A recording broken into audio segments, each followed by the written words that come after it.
Okay, so मागचा video जर आपण पाहिला असेल म्हणजेच ह्या व्हिडिओचा पार्ट 1, ज्यामध्ये बुच डिफेओ हा आपल्या घरातल्या 6 मेंबरचा मर्डर करतो. पण त्या मर्डर्स मागे खूप सारी डार्क मिस्ट्री आहे आणि या सर्व मर्डर्स नंतरच बुचला 6 जन्मठेपेची शिक्षा होते आणि आजही तो न्यूयॉर्कच्या एका जेलमध्ये आपलं आयुष्य काढतोय, जे काय राहिलं असेल तेवढं. तर ही होती त्या घरामध्ये घडलेली हिस्ट्री. आता 1-1.5 वर्षानंतर म्हणजे या घटनेला 1-1.5 वर्ष पूर्ण झालं असेल, त्यानंतर या घरामध्ये एक नवीन फॅमिली राहिली येते आणि ती फॅमिली असते दी लट्स फॅमिली, ज्याचा हेड असतो जॉर्ज आणि त्याची बायकोचं नाव असतं केथी. आणि पुढे राहायला आल्यानंतर याच फॅमिलीसोबत या घरामध्ये असे काही प्रसंग आणि असे काही भयानक घटना घडतात की ज्याच्यामुळे आज आपण यावरती वेब सिरीज, मूव्हीज आणि कितीतरी डॉक्युमेंटरीज पाहतो, दी ॲमिटीव्हिल हॉरर. सो व्हिडिओ सुरू करण्याआधी तुम्ही जेथून कुठून उठून बसून हा व्हिडिओ पाहत असाल, सबस्क्राईब करायला विसरू नका आकाशवाणी हॉररला. आणि आता तुम्ही सबस्क्राईब बटनवरती क्लिक केले तर जाऊयात दी ॲमिटीव्हिल हॉन्टेड हाऊसमध्ये.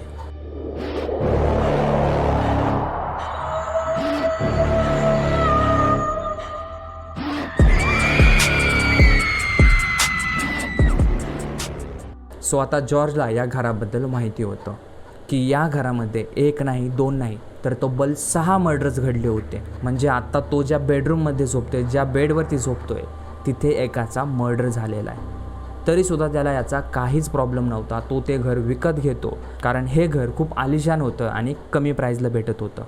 आता जॉर्जच्या जागी जर मी असतो आणि मला कोणी $80,000 दिले तर मी चुकूनही त्या घरामध्ये राहू शकत नाही. म्हणजे हा सरळ वेडेपणाच म्हणावा लागेल की एखाद्या ठिकाणी एकाचा मर्डर झाला आहे आणि तुम्ही तिथे जाऊन राहताय.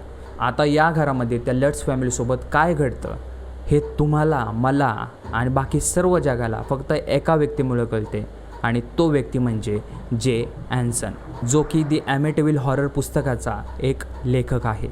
आणि या जे अँसनने या सर्व गोष्टीचा रिसर्च केला, त्यावरती पुस्तक लिहिलं आणि ते पब्लिश केलं. पब्लिश केल्यानंतर ते पुस्तक एवढं फेमस झालं की त्या काळचं हे एक बेस्ट सेलर होतं. यानंतर त्याच्यावरती मूव्हीज आणि वेब सिरीज येऊ लागल्या. असो, आता जॉर्ज त्या घरामध्ये शिफ्ट होण्याआधी एक ॲक्टिव्ह बिझनेसमॅन होता. म्हणजे तो खूप ॲक्टिव्ह होता. पण जसा तो त्या घरामध्ये एंटर होतो, तो खूप डल व्हायला सुरुवात होतो. तो खूप चिडचिडा आणि डॉमिनंट व्हायला सुरुवात होतो. म्हणजे कधीही न रागावणारा माणूस, सतत हसरा चेहरा असणारा माणूस त्या घरामध्ये पाऊल ठेवल्या खूपच सॅड आणि रागीट स्वभावाचा होतो. आणि ही गोष्ट त्याच्या बायको आणि मुलांना जाणवते. त्याला छोट्या छोट्या गोष्टींचा राग येऊ लागला होता आणि तो दारूही प्यायला लागला होता. आता जॉर्जसोबत आणखी एक भयानक गोष्ट घडायची की रोज रात्री जॉर्जला बरोबर 3:15 जाग यायची. तो अचानकपणे झोपेतून उठायचा आणि पुन्हा जेव्हा झोपण्याचा प्रयत्न करायचा तेव्हा त्याला झोप अजिबात येत नव्हती. आणि त्याला यामागचं कारणच कळत नव्हतं की बरोबर याच टायमिंगला त्याची झोप कशी मोडते. आणि याचं उत्तर त्याला पुढे कळालं आणि ते उत्तर असं होतं की बुच डिफेओने बरोबर याच टायमिंगला म्हणजे घड्याळामध्ये 3:15 त्याच्या फॅमिलीचा मर्डर केला होता. आणि त्यामुळे जॉर्जला बरोबर याच टायमिंगला जाग यायची. त्याला त्या घरामध्ये बुच डिफेओसारखा आवाज ऐकू येत होते, व्हिस्परिंग ऐकू येत होते.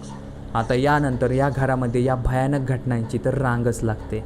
जसं की जॉर्जची लहान 5 वर्षाची मुलगी जेव्हा त्याला घरामध्ये दिसत नाही आणि तो इकडे तिकडे पाहू लागतो आणि समोर ग्राउंडमध्ये येतो आणि जेव्हा तो त्याच्या घराकडे वळून बघतो तेव्हा त्याला एका खिडकीमध्ये त्याची मुलगी उभी असलेली दिसते आणि ती सरळ एकटक त्याच्याकडे पाहत असते. पण जॉर्जच्या हृदयाचा ठोका त्याच्या मुलीमुळे चुकला नव्हता. त्या मुलीच्या मागे जे उभं होतं त्याच्यामुळे चुकला होता. कारण त्या मुलीच्या मागे जॉर्जला एक पिग फेस म्हणजे एका डुकराचा चेहरा असलेला मानवी आकार दिसला, ज्याचे डोळे लाल भडक आहेत. तो लगेच पळत आपल्या मुलीच्या बेडरूममध्ये जातो तेव्हा मिसी शांतपणे बेडवरती झोपलेली असते. तो शॉक्ड होतो की आत्ता 2 मिनिटापूर्वी मी हिला खिडकीत पाहिलं आहे आणि ही आता इथे झोपली आहे. आता त्यानंतरच म्हणजे दुसऱ्या दिवशी मिसी एक नवीन फ्रेंड बनवते, एक पिग टॉय, ज्याला ती जॉडी नाव देते आणि ती त्याच्यासोबत खेळत असते. आणि ही गोष्ट जॉर्जच्या आणि केथीच्या लक्षात येते कारण आता मिसी बेडरूममध्ये कोणी नसतानाही एकटी बडबडत असायची. ती सतत कोणाशी तरी खेळत असायची, बोलत असायची एका इनव्हिजिबल व्यक्तीशी, जो की दिसत नाही आहे. आणि जेव्हा तिचे आईवडील तिला विचारायचे की तू कोणाशी बोलते, तेव्हा ती फक्त एकच बोलायची की हा काय जॉडी, तुम्हाला दिसत नाही का? तेव्हा हे दोघे फक्त एकमेकांकडेच बघायचे त्यांना कळतच नव्हतं की असं काय होतं इथे. केथीला आता कळून चुकतो की जॉर्ज आपल्यापासून काहीतरी लपवतोय. ती त्याला विचारते की काय झाले नक्की सांग. तेव्हा जॉर्ज केथीला सांगतो की या घरामध्ये 6 मर्डर्स झालेत. जेव्हा हे केथी ऐकते तेव्हा ती शॉक्ड होते. ती पहिल्यांदा तर त्याला ओरडते की तुला काही अक्कल वगैरे आहे की नाही, अशा घरामध्ये कशाला राहायला आलो आपण. आणि जॉर्ज पुन्हा तिला हेच बोलतो की घरांना काही मेमरीज नसतात, काही आठवणी नसतात, ते फक्त एक घरच असतात. आणि त्यामुळेच मी हे घर घेतलं. आणि मुळात तुला हे घर खूप आवडलं होतं आणि मला तुला नाराज करायचं नव्हतं, म्हणून मी हे घर विकत घेतलं. आता त्या फॅमिलीसोबत आणखी एक इन्सिडेंट असा होतो की जेव्हा केथी बेडरूममध्ये झोपलेली असते, जॉर्जचं लक्ष केथीकडे जातं. आणि तेव्हा त्याला दिसतं की केथीचा चेहरा पूर्णपणे एका 90 वर्षाच्या म्हातारीसारखा झाला आहे. एका सेकंदात तो सडनली चेंज झाला होता. त्या घरामध्ये असे बरेचसे स्ट्रेंज इव्हेंट्स होऊ लागले, जसे की पूर्ण हिवाळ्यामध्ये बाहेर बर्फ पडतोय आणि एक रूम संपूर्णपणे घर माशांनी भरलेली आहे. तर कधी घरामध्ये घराच्या भिंतींवरती, पायऱ्यांवरती एक ग्रीन कलरचं घाण लिक्विड, एक स्लगिश लिक्विड वाहत होतं. आणि ते कुठून आलं, कसं आलं, ह्या दोघांना याची काहीच अक्कल नव्हती. आणि त्याचा खूप घाण वास येत होता. तर कधी बर्फामध्ये कोणाच्या तरी पावलांचे ठसे दिसत होते आणि ते असे ठसे होते की जसं की कोणीतरी घराला वेढा मारते की काय, एका सर्क्युलर मोशनमध्ये. आणि ते कोण मारतंय याचंही उत्तर त्यांच्याकडे नव्हतं. त्या घरामध्ये त्या दोघांना खूप वेगळीच वाईब फील होत होती. त्यांना असं वाटत होतं की ते दोघे एकाच घरात असून एका घरात नाही आहे. मी वेगळ्या घरात जगतोय आणि तू वेगळ्या घरात जगतीये, असं काहीचं फिलिंग त्या दोघांना तिथे येत होतं. आणि यात आणखी भर म्हणजे त्या घरामध्ये जॉर्जला एक सिक्रेट रूम मिळते बेसमेंटमध्ये. आणि जेव्हा त्या ब्रोकरने घर विकताना त्याला त्या घराचा ब्ल्यूप्रिंट दिला होता, त्यावरती असली कुठलीही रूम दिसत नव्हती. ती रूम संपूर्णपणे लाल रंगाने रंगवली होती आणि ती काय एवढी मोठीही नव्हती. एक 3-4 लोक बसतील अशी एवढी रूम होती. पण ती रूम आपल्या घराखाली काय करते आणि याचा उपयोग कशासाठी होत असेल, हा प्रश्न जॉर्ज आणि केथीला पडतो.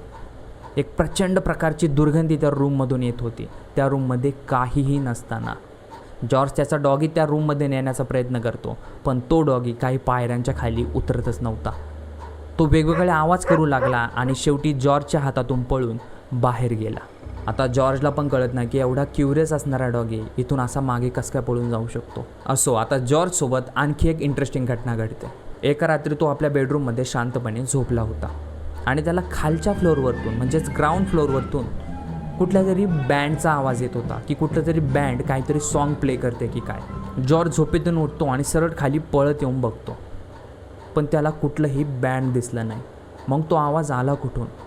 जॉर्ज जरा आणखी निरीक्षणाने पाहतो तर त्याला दिसतं की ग्राउंड फ्लोअरवरचं सामान म्हणजे सोफा आणि चेअर्स थोडेसे जागेवरून हलले आहेत. आणि हे त्याने केलं नव्हतं. त्याच्या चांगलं लक्षात होतं की हे सामान कुठे होतं. ते सामान असं हलवलं होतं की जसं की कोणीतरी इथे नाचण्यासाठी जागा केली की काय. आणि ही गोष्ट त्याच्यासाठी खूप स्ट्रेंज होती. आणि या घटनेनंतरच जॉर्ज आणि त्याची फॅमिली एका प्रिस्टकडे धाव घेते. आणि जेव्हा तो प्रिस्ट त्या घरामध्ये एंटर करतो, त्याला एंटर केल्या जाणवतं की तो एका चुकीच्या ठिकाणी आला आहे. त्याला एक वेगळीच अननॅचरल फोर्स जाणवते. त्याचा जसा या घराशी संबंध आला, तो अचानकपणे आजारी पडला. त्याला त्या घराची रात्री स्वप्ने पडू लागली.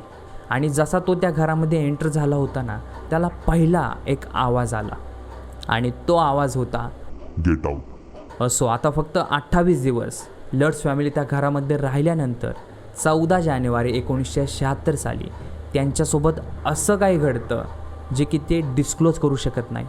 आणि त्याच दिवशी ती लोकं त्या घराच्या बाहेर निघतात, जेवढं काही सामान पॅक करता येईल तेवढं घेतात आणि परत मागे वळून कधीही पाहत नाही. आता त्यांच्यासोबत त्या दिवशी म्हणजे 14 जानेवारीला नक्की काय घडलं हे त्यांनी अजूनही डिस्क्लोज केलेलं नाही आहे. पण 2005च्या एका इंटरव्ह्यू दरम्यान जॉर्ज सांगतो की ते माझं घर होतं, मी ते पैसे देऊन विकत घेतलं होतं. आणि जेव्हा मी त्या घरामधून बाहेर निघलो, मला माहिती नव्हतं की मी परत कधी येणार आहे की नाही. पण जसं मी बाहेर निघलो तसं मला एक वेगळंच जग दिसलं आणि माझी आणि माझ्या फॅमिलीची पुन्हा कधीच मागे वळून बघण्याची इच्छा झाली नाही. त्या घराचं सामान 1979 साली ऑक्शनमध्ये विकण्यात आलं. म्हणजे असलं पण सामान कोणीतरी घेणारी लोकं आहेत या जगामध्ये. या घटनेनंतर लर्ड्स फॅमिली आता जे अँसनला भेट देते आणि घडलेली सगळी घटना सांगते आणि यावरती जे रिसर्च करतो आणि बुक पब्लिश करतो. आणि जेव्हा जे अँसनला लोक विचारतात की तुम्हाला बुक लिहिताना काहीतरी जाणवलं का, तेव्हा जे अँसन बोलतो की नाही, मला काही जाणवलं नाही, फक्त बुक लिहिताना मला एक हार्ट अटॅक आला होता. आता तो हार्ट अटॅक मला बुक लिहिताना आला आहे का माझ्या स्मोकिंग हॅबिटमुळे आला आहे ते मला माहिती नाही आहे. पण याच्यात आणखी एक इंटरेस्टिंग गोष्ट जे अशी ॲड करतो, म्हणजे असं सांगितलं जातं की त्या बुकची जी मॅन्युस्क्रिप्ट होती, म्हणजे जे पहिलं स्क्रॅच असतं पब्लिश करण्याआधीचं, त्याने त्याच्या 3 मित्रांना दिलं होतं. त्याच्यातला जो त्याचा पहिला मित्र होता त्याच्या घरामध्ये अचानकपणे आग लागते. त्या आगीमध्ये संपूर्ण घर जळून जातं, पण ते पुस्तक तसंच राहतं. त्या पुस्तकाला कसल्याही प्रकारची इजा पोहोचलेली नसते. आता त्याचा दुसरा मित्र जेव्हा ती बुक एका पब्लिशरकडे घेऊन जात होता तेव्हा अचानकपणे त्याच्या गाडीवरचं संतुलन बिघडतं आणि ती गाडी नदीत जाऊन कोसळते. ती गाडी संपूर्णपणे पाण्यात होती, पण जेव्हा ती लोकं ती गाडी बाहेर काढतात, गाडीचे डिकी उघडतात, तेव्हा ती बुक त्यामध्ये सही सलामत असते. पण इथे संपूर्ण गाडी ओली झालेली असते, पण ती बुक अजूनही कोरी करकरीत असते. अशा विचित्र घटना जे अँसन आणि त्याच्या मित्रांसोबत घडल्या.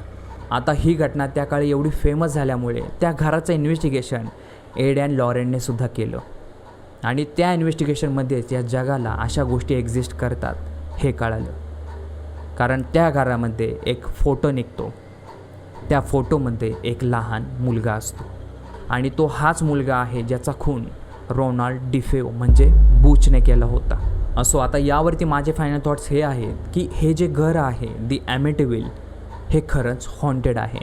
आता यावरती बरेच स्केप्टिक्स आणि लोकांना विश्वास बसणार नाही, पण हा तर विश्वास नक्की बसेल की या घरामध्ये एकेकाळी 6 जणांचा मर्डर झाला होता.